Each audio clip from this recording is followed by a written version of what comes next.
Adoette. Today's video is kind of, sort of a touchy subject for me because it's a huge life choice and decision why I'm not going to go to optometry school anymore. This channel is kind of random and I just want to talk about things that have been going on in my life that I can share with you guys and maybe help you guys learn from it. As most of you or some of you may know, before I have stated that I'm currently going to undergraduate school so I can get my biology degree, so I can go into optometry school. When you get your education and when you go to college, like that is getting you set up for your future career. What you're going to school for is usually what you will end up doing for the rest of your life, career-wise. By the way, I don't even know what's going on with my hair right now. I just threw it up and I'm like, whatever. I also wanted to share some tips with you guys if you're going to go to college. So as I got into high school and even when I was in middle school, like everybody told me how important it is to get yourself ready so you can get into college and pick the college that you want to go to and the universities that are out there and all that. They always told you why it's so important to figure out what it is that you really want to do at a young age, because you need to know what classes that you have to take for whatever you're going to go into. It can be a little hectic. It's a lot of stuff. It's a lot of stuff that they expect out of you at such a young age. When I was younger, I was like, I don't really know what I want to do. But then at one point of my life, I was like, wow, you know, I really am fascinated by eyes. That's just how I am. I started wearing my eyeglasses since I was 8 years old, and I don't know why, but every time I went to see the optometrist, I was just so interested in learning about my eyes and why they are the way that they are and why so many people in the world deal with vision problems. I just thought it was so cool. So when I was in 8th grade, I think, I started researching medical fields that deal with the eyes. I looked more into optometry, which is an eye doctor. Optometrists, they usually are the ones who prescribe medications and they find whatever is wrong with the eyes. Basically, you need to have a 4-year degree, like a bachelor's degree in biology or something in the science field. I am currently a junior in college right now. Last semester, I started taking math classes. If you want to go to a school of optometry, you need to have organic and inorganic chemistry. You need to have physics, you need to have calculus, and in order to get into calculus, you need like 2 prerequisite classes of pre-calculus. You just need all these different classes that have math in it. As I was growing up in high school, I was kind of freaked out because when I saw that you needed the math classes and everything, I was like, I am not good at math at all. I've never been good at math. It's just not my thing. It wasn't until last semester that I had to start taking my pre-calculus and just other math classes that I had to take multiple times, and I still was not able to get through it. I was like, oh my gosh, I can't even do these math classes. I don't even think optometry school is going to be the best option for me. I have talked to so many optometrists and they all literally have told me that they use like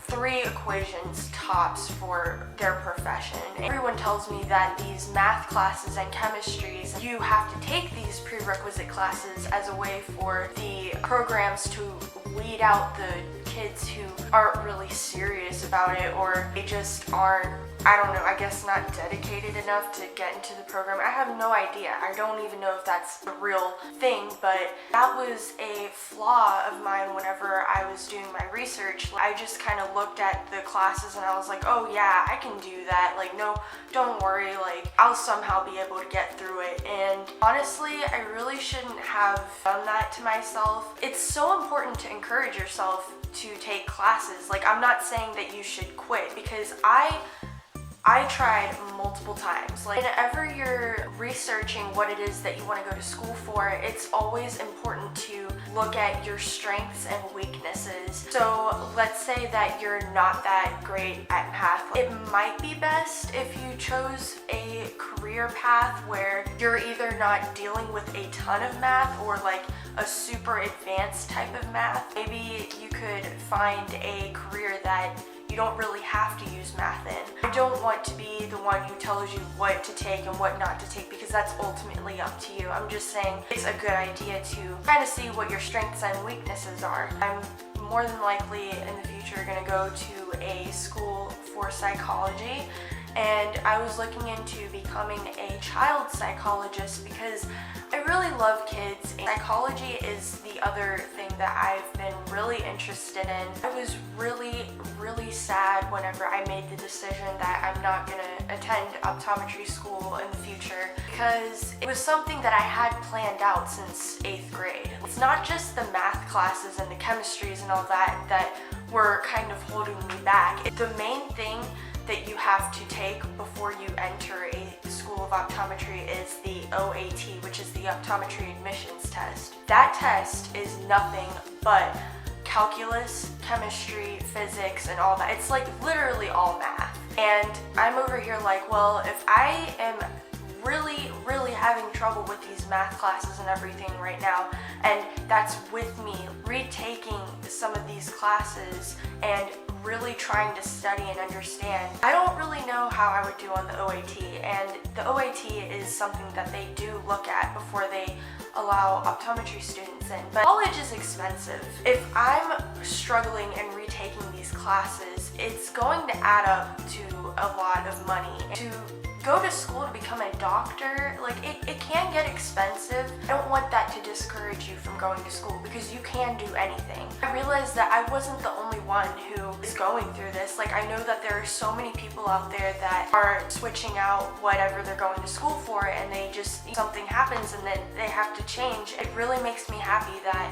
I have people that I can relate to, because at first I was in a very dark area. I just want to remind you guys, before you go to college, or if you're in the process of getting into college, and always make sure that you do your research on whatever it is that you're interested in. Make a list of things that you're interested in and do a list of pros and cons. Also make a list of your strengths and weaknesses to see what career or education path would be best suited for you. But it's not only that I am kind of concerned about either. It's also my creative side. Ever since I was a kid, I noticed, and everyone else around me noticed, that I was creative, in a bragging way, of course.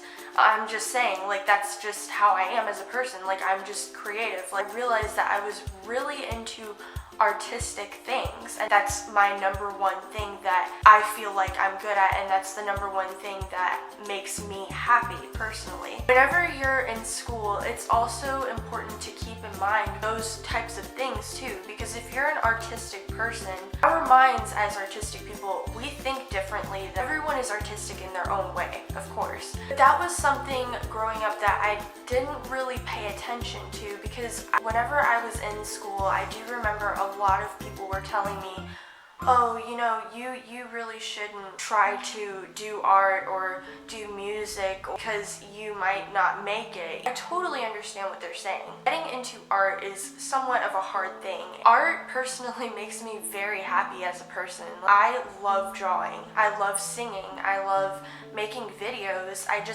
really love what I do. Whenever I started doing college classes online, I really started getting back into what I loved the most, which was all those artistic things. If art is something that you love, that should be something that you try to pursue. Always have a backup plan, but if you love doing art, then, you know, by all means do it, and don't let anyone tell you that you can't. I'm praying to God about everything, because at this point I'm putting everything in His hands. When stuff like this happens, we can get so stressed out, because the way that we look at it, it's like, oh my gosh, I was going to school for something, I had everything planned out, or even if you didn't really have anything planned out, and then you realize that you have to change everything, and you're just like, what am I going to do? What am I going to do with my future? What's going to happen to me? What I know is that we have each other to lift each other up, and I definitely want to be here to help you guys if you are like having troubles with school or college or whatever, and just remind you that you're not alone, because even I went through it. There's only so much that we all can take, and if it's a weakness, that's best to try and look for something that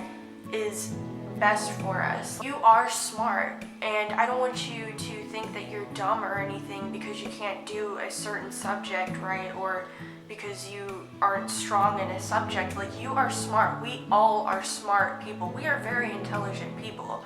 We just have to figure out what it is that we're really good at. I want to be a child psychologist, and I also want to do YouTube and draw and sing and just do all these artistic things as well. You can do both. You can do anything that you want. If you want to do multiple things, then, you know, do it. Do whatever makes your heart happy. And right now, I'm 20 years old. I'm doing what I love. I want to live a happy life, and in order for you to live a happy life, you really need to just kind of push yourself to do the things that you really love. Because I tell myself, I don't want to look back one day if I'm like 60 years old and be like, wow, I wasted all that time and I didn't even get to do anything that I truly loved. You know, college is fun. College is supposed to be fun. It is supposed to be a place where you can learn new great things and meet new people and find people that are interested in the same things as you are and just learn from one another. It's just such a nice opportunity. Also, I don't want you to be worried about the money or the dollar signs that pop up. Yes, it's important to an extent, but at the same time, if you really pursue whatever it is that you want to go to school for, like whatever you love, chances are you're gonna make it through all the way, and then you know you're gonna end up paying any debt or whatever back. So, you know, it'll be fine. It can be done. It's just that you have to work for it. I tell that to myself too. I have to work for what I want in life. This is such a random video. I hope that this helped you guys in one way or another. Thank you guys so much for watching this. I love you guys so much, and I just really appreciate all your kind words and help and your amazingness. Like, I'm so thankful. I love you guys, and I hope you have a wonderful week. Bye.